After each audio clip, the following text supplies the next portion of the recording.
അപ്പോൾ ഇന്ന് രാവിലെ അപ്പവും ഗ്രീൻ പീസ് കറിയായിരുന്നു. പെട്ടെന്ന് ഉണ്ടാക്കാൻ പറ്റുന്ന ഒരു ഗ്രീൻ പീസ് കറിയുടെ റെസിപ്പിയാണെന്ന്. ഒന്ന് വെള്ളത്തിൽ ഇട്ട് വെച്ചിട്ടുണ്ട്. ഒരു 100-150 ഗ്രാം ഉണ്ടാവും. ഇതിപ്പോൾ രാത്രി കുതിർത്ത് രാവിലെയാണ് വെക്കുന്നത്.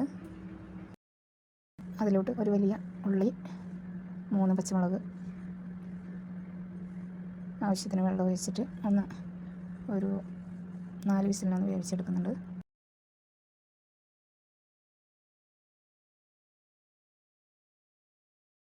ഇതിലോട്ട് പൊടികൾ ഞാൻ ഒരു 1/2 സ്പൂൺ മഞ്ഞൾപ്പൊടിയും പിന്നെ വെന്തതിന് ശേഷം കുറച്ച് ചിക്കൻ മസാലയും കൂടി ഇട്ട് കൊടുക്കുന്നുണ്ട്.